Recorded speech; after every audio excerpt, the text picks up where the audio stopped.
You'll have to excuse me there. I was just eating a couple of shapes. Got to keep my got to keep going. Got to keep casting. Got to keep these games coming out. And yeah, let's have a look at what is going on. Actually, let's get that. I probably shouldn't eat, especially when the game's just about to be started, because yeah, it's not. Whatever. This is the EMS Spring 2013 Grand Final Cup. It is clan versus clan, and this is going to be round 2 of the Grand Final. It is between Team Empire and Mouse Sports, and oh man, round 1, Team Empire sent out Cass, and Mouse Sports sent out Hero Marine. 2 absolutely excellent players, but Cass, man, really doing some excellent work for Team Empire, winning the first game with a very, very good counter of tanks versus Hellbats, and winning game 2 with an awesome early push in with Reapers. He had a hidden proxy barracks, which allowed him to double up his Reaper numbers without Hero Marine realizing it. And the micro is some of the sickest micro I have ever seen, keeping those Reapers alive, even when they were down to the very last point of health. And he managed to get it in, he managed to win it, even against Hero Marine's own very, very awesome micro. He managed to pull out a very early win, and Team Empire won the first round of the Grand Final. So this is going to be the second round, and up the top left side we have BratOK, or BratOK, one or the other, and he is going to be representing Team Empire. And down the bottom right side we do have a red Protoss player, MaNa, and he is going to be representing Mouse Sports. So it's really, really down to him in this game to show Team Empire exactly what Mouse Sports is capable of. And if he doesn't, if BratOK wins this series, then that means that Team Empire will take out the entire Grand Finals, and they will be very, very, very happy campers. But we'll see if MaNa can go out there.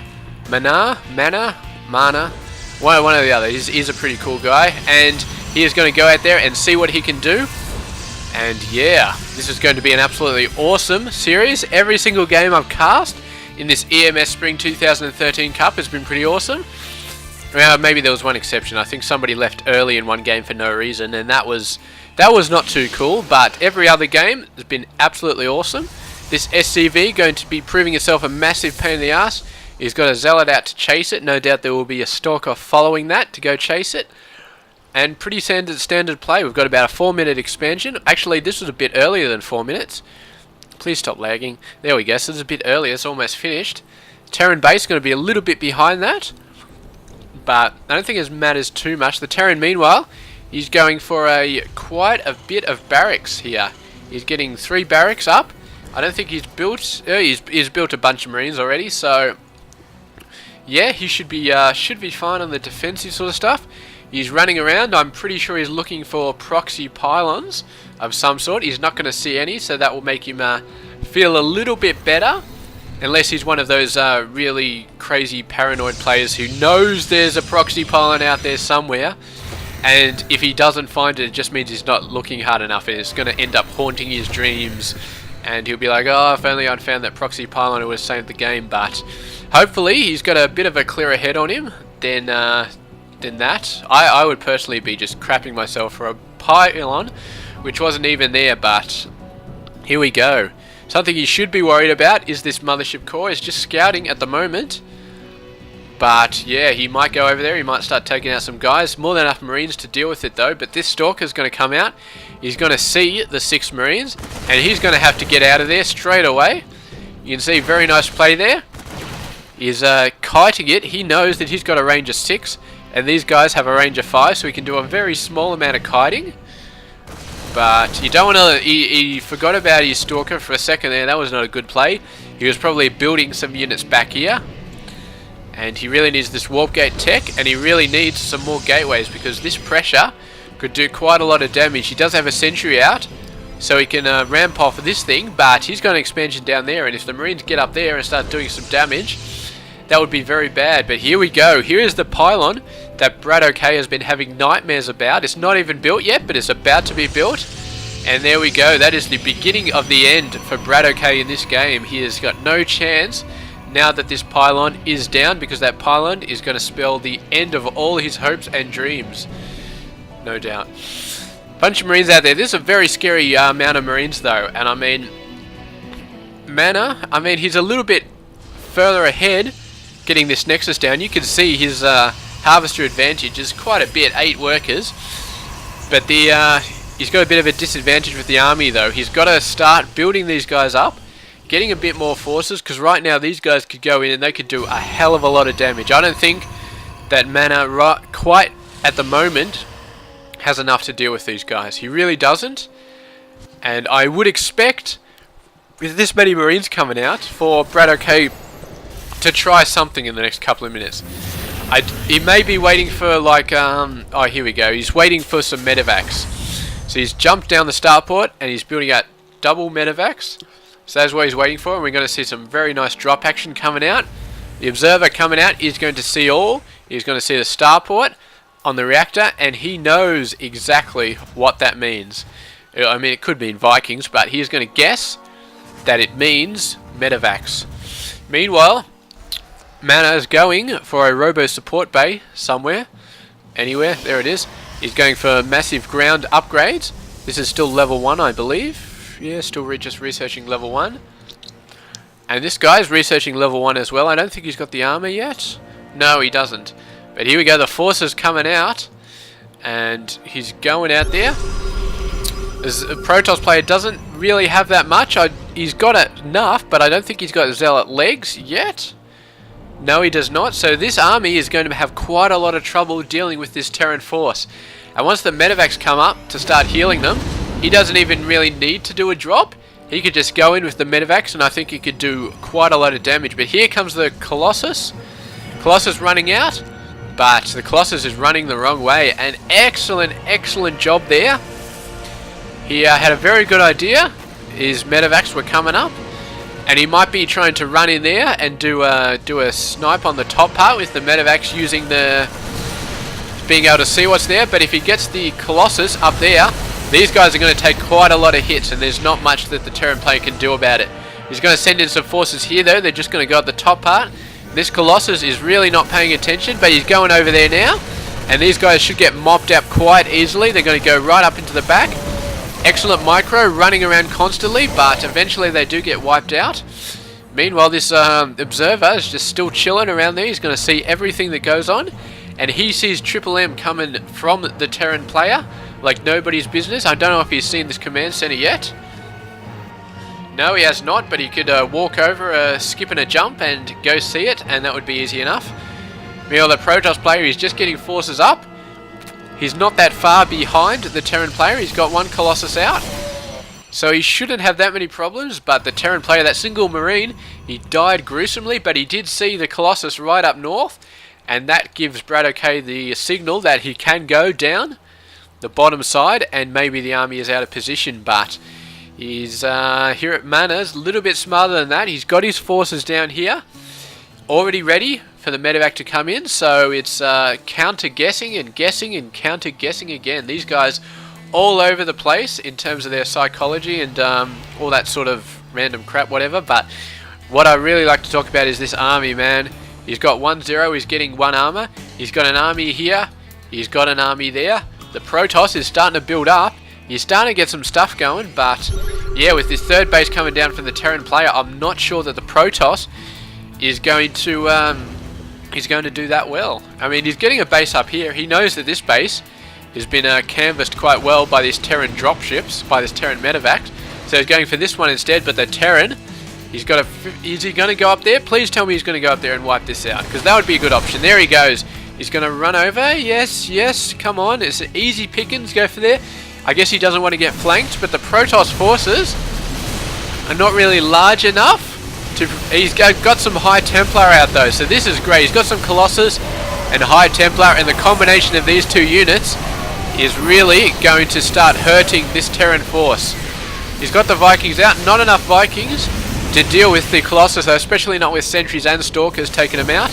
The medevac both run away, and these forces, there were no medevacs left to take care of them, so no doubt somebody is going to be back home receiving a letter telling them that Marines got left behind because there were no medevacs left over, and there's going to have to be an inquiry, and the Joint Chiefs are going to have a talk about it. It's like, why are we not having enough medevacs? We lost a few good soldiers because we're running out of medevacs. What the hell is going on there? And some sergeant will be saying, we did have enough medevacs, but they got wiped out. And the Joint Chiefs are like, well, I'm listening to you, sonny boy. You don't talk to me when I'm talking to you, man. You don't say anything in this meeting, man. Blah, blah, blah, blah, blah.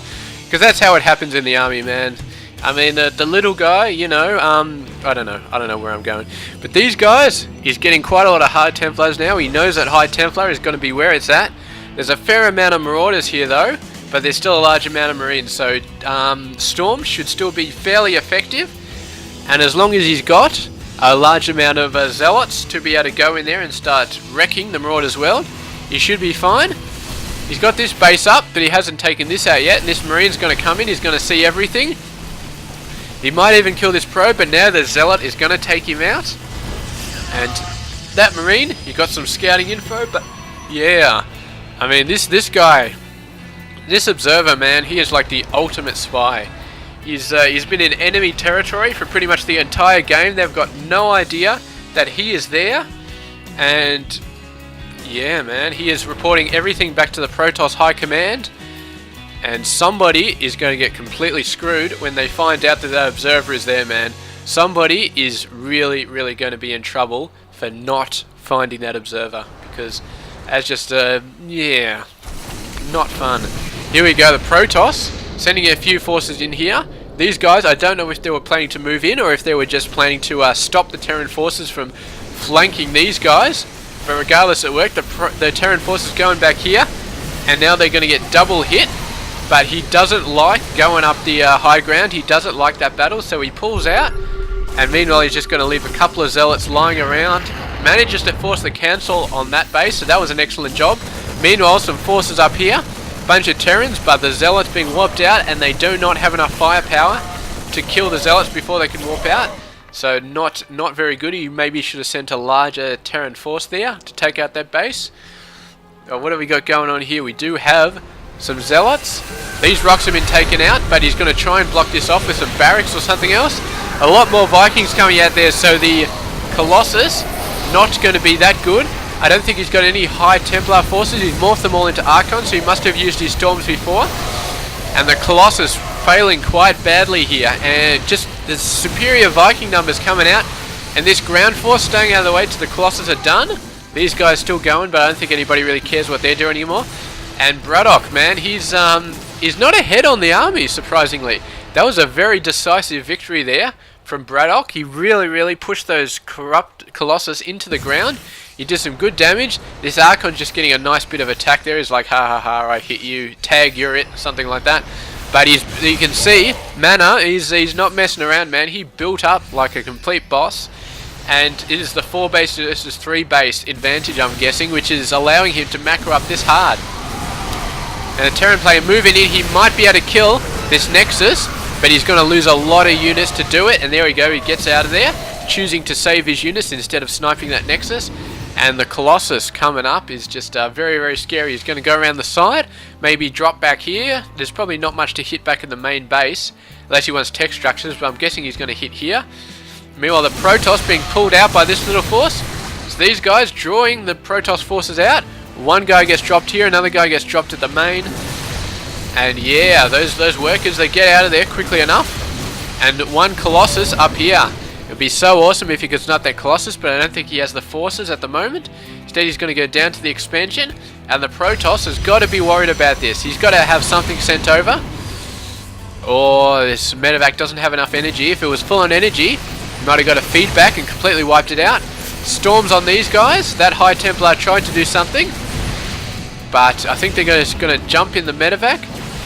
And here's another medevac. So medevacs all over the place, constantly hitting the forces. The Protoss not annihilating them as well as they could. Not sending in enough forces, just a Zealot and a Stalker here and there. It's not enough to wipe out these guys.